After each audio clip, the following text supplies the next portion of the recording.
everyone, welcome to Princess Gay. I'm your host Connie, and today we are back with the Ghost of Molly McGee, Season 2, Episode 15. I got a hair in my face apparently. What the hell is happening here? Sorry, getting distracted. I did not know this was coming back. Yet, I should say. I knew this was coming back this year, before the end of the year, but I thought it was going to be in mid to late November.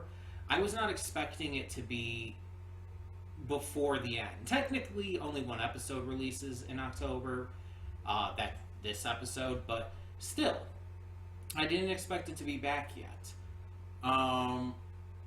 So that was very unexpected. But yeah.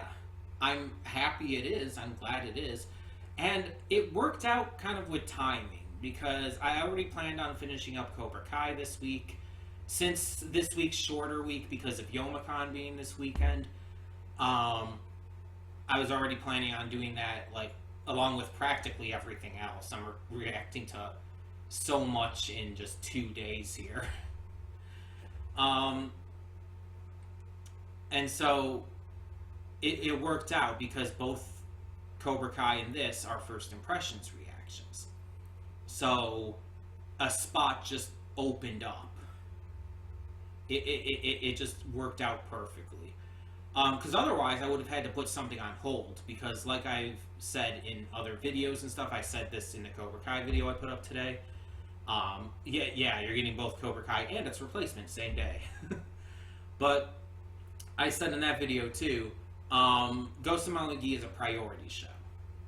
And if you're somehow new to my reactions with Ghost of Molly McGee and haven't seen my previous ones, because I've definitely talked about it in previous ones, what that means is, one, you should go back and watch the previous reactions, but if you're new and you're just checking out this reaction, maybe to get a feel for the channel and whatnot, a priority show simply means that it is a priority for me. It is a show that I enjoy to such a degree that I place it above other shows in terms of, if it's coming back, I'm getting it onto my schedule, one way or the other.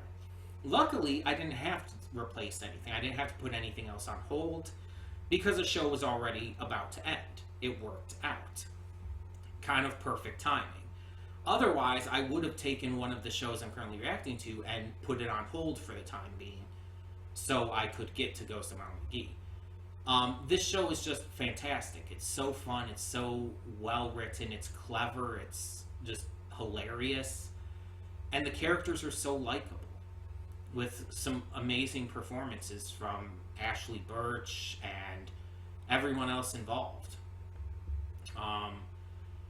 I can't wait to see more Libby, more Andrea, more everyone, really. There's almost no characters in this that I dislike or anything. But yeah, so we're going to get to this, hope for the best, see what this episode has in store for us coming back.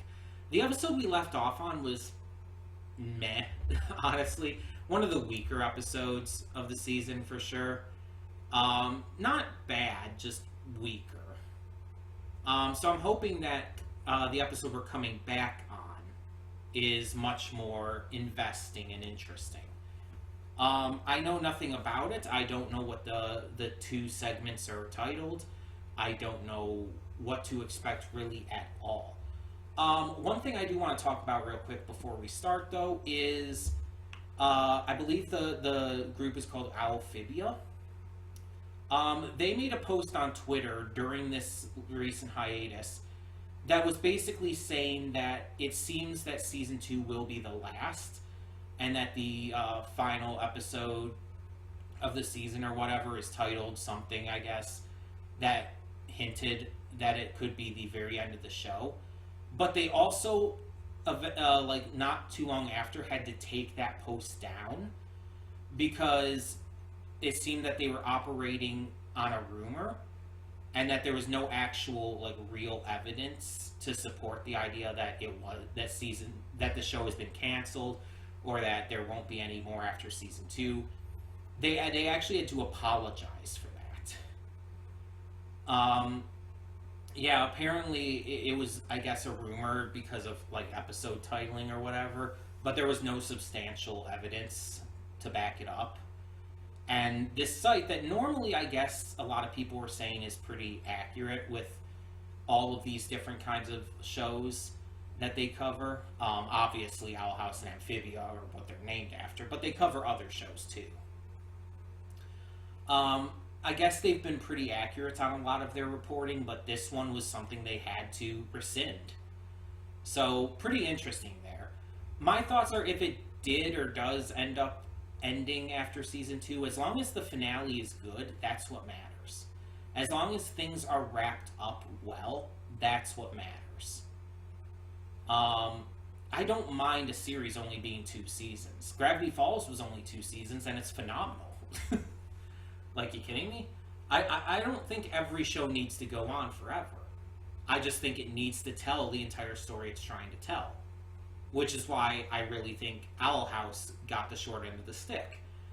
Because even though they did a great job with what they were given, there was more that they needed and wanted to tell for sure. So yeah. Yeah. As long as we get the full story, as long as we still get everything we need to get, as long as it's a good ending, that's what's going to be important to me. Whether it does end with season 2 or we get a season 3 or whatever else. But I am hoping we get a season 3 because I do want more of this show.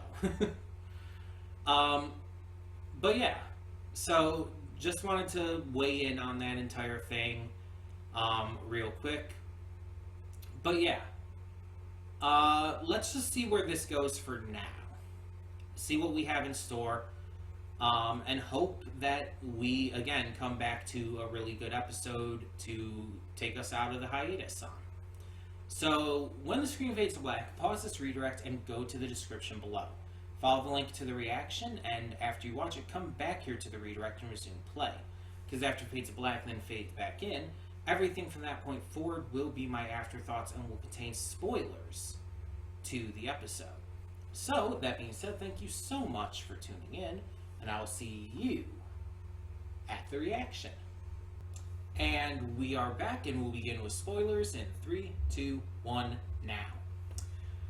So, I'm disappointed that there wasn't a J. Jonah Jameson reference in there. It was so perfectly set up for them to do that. Like, the newspaper was even called the Brighton Bugle.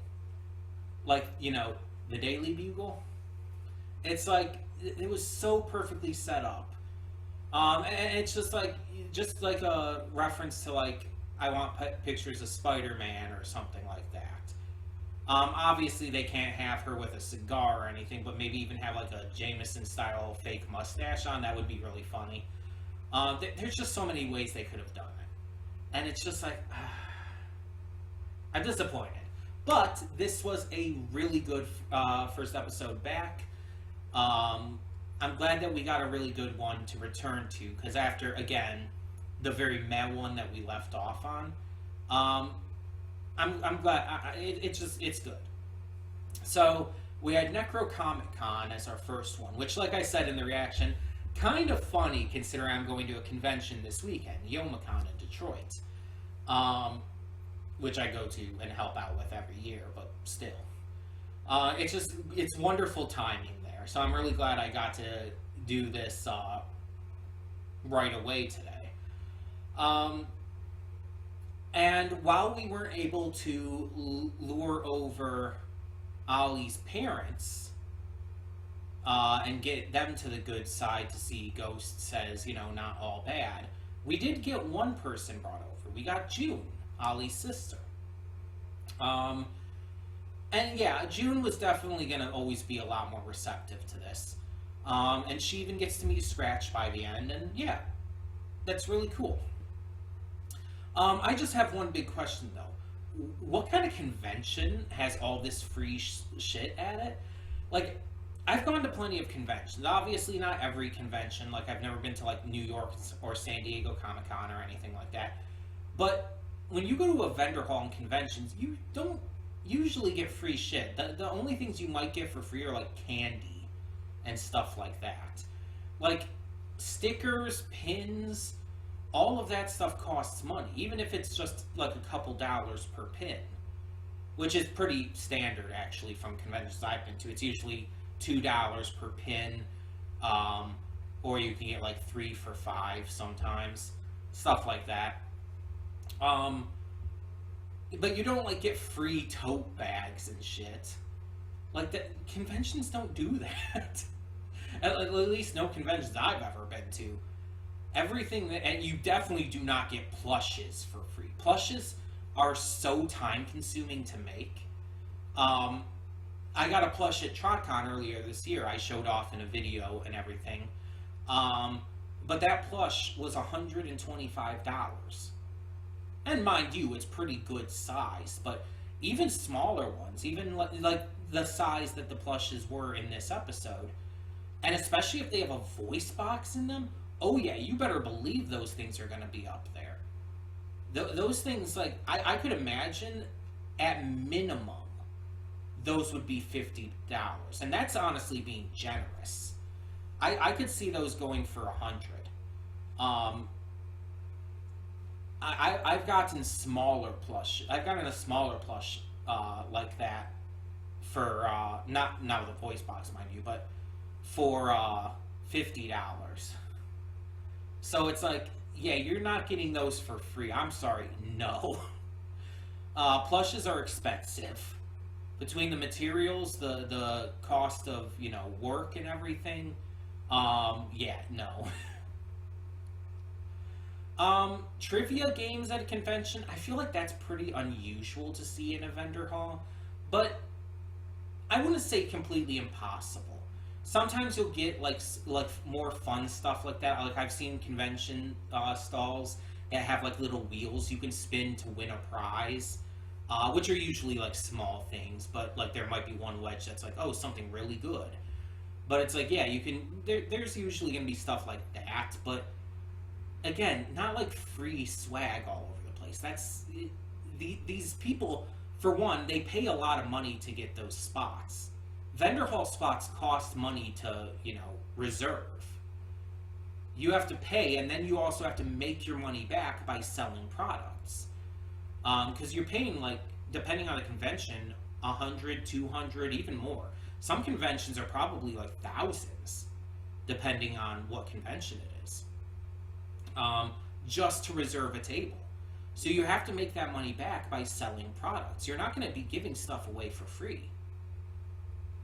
Plus, you want to make a profit, obviously. And so it's like, that helps you be able to get the materials and stuff to make even more stuff in the future. And there's a lot of people who this is their main source of income.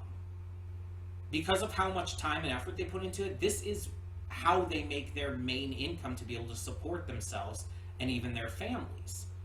So they're not giving this shit away for free. And it's like, sometimes you might go to a convention and say like, oh, that's overpriced. It's like, shut the fuck up. Some of these people, again, are living off of this. It's like, even if you don't have the money, don't try to put down their pricing. They need these prices to survive. And honestly, the fact that they know how much their art and stuff is worth, like, is a good thing. Like, they shouldn't undersell themselves just to make themselves more affordable to people. Like, there's a lot of artists I can't afford, obviously, because I don't have, like, a consistent payment or anything. But, nonetheless, I don't say, like, oh, they're too expensive or whatnot. No. The only kind of thing, like, I would ever say that with is, like, if they made, like, some kind of, like, black and white sketch that's, like, poor quality and charged, like, hundreds of dollars for that. It's like, no, of course that's stupid.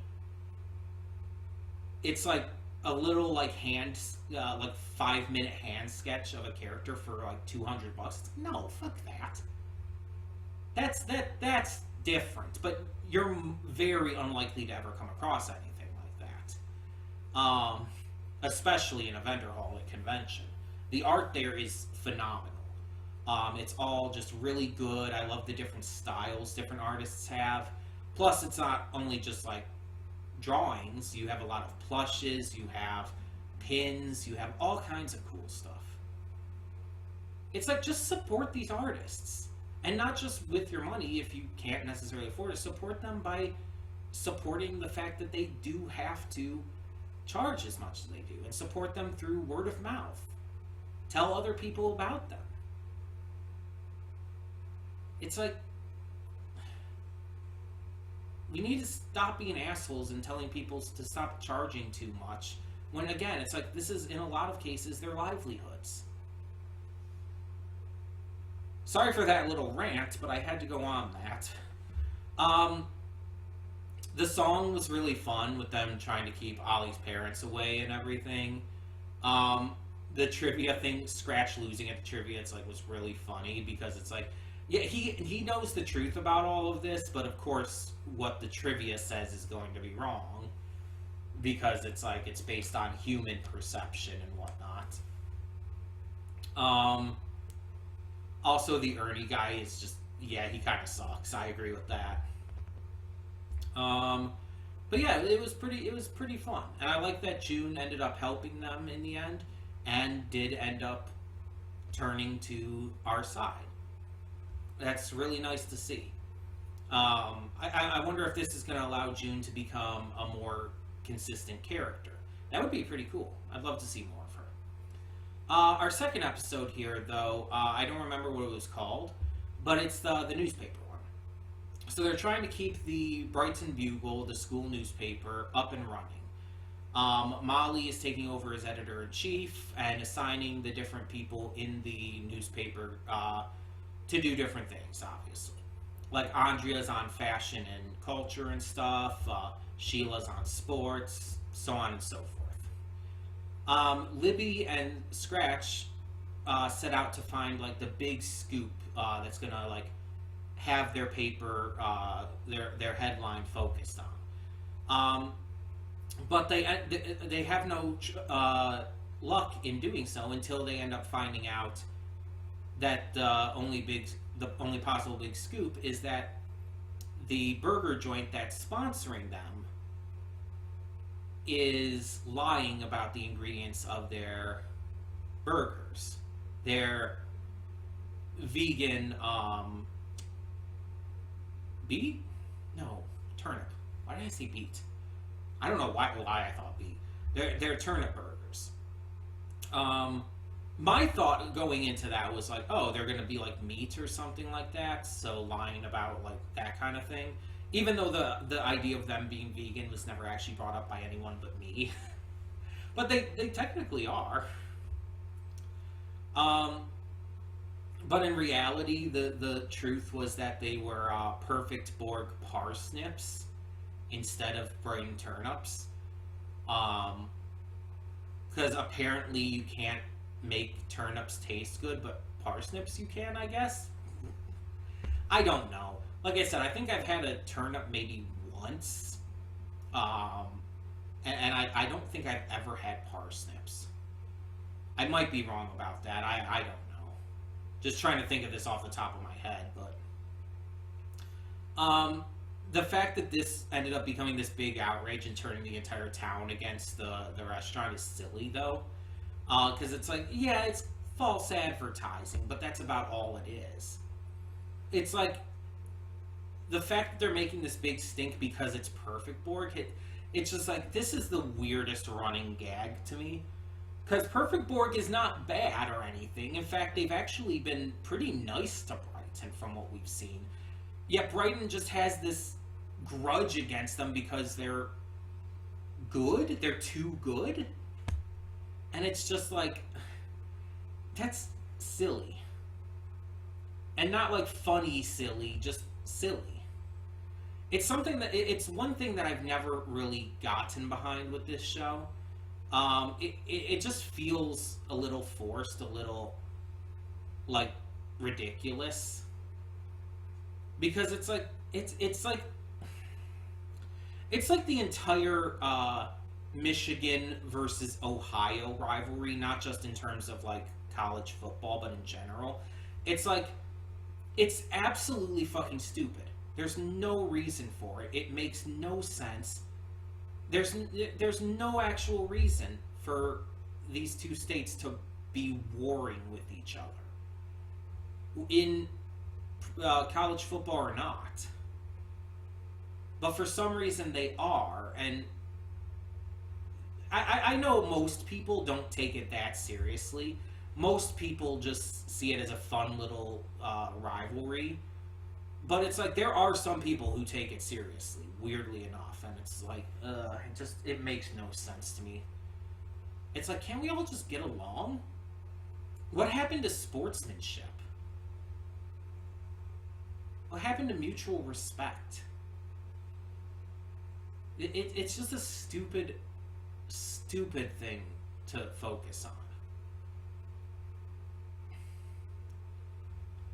It doesn't ruin the episode for me. I'm not trying to say that or anything. I'm just saying it's dumb. The episode is still fun. A lot of fun moments. Little bit of Andrea in there, because you gotta have Andrea in there somewhere. And she's great for the tiny little bit she's in there. We got to see the Bloodhound of Brighton again, which is always a treat. And yeah, Miss Fiamma basically just being a female Guy Fieri is really funny. And plus we had Zeno Robinson in a notable role. Wonder if his character is going to return again, because I think this is the first time we've seen him. And I'm still really happy that I caught his voice. But yeah, I really did enjoy this. I think the first segment was better than the second, personally. I guess you could say I was just more into it, even if there was the entire issue of, like, conventions don't give away free swag like that for the most part. But in general, yeah, I still had a good time. I was still enjoying it. So yeah, tell me in the comments below, what did you think of this first episode back, Season 2, Episode 15, of The Ghost and Molly McGee. And for now, I'm Connie and I'm signing off. See y'all next time.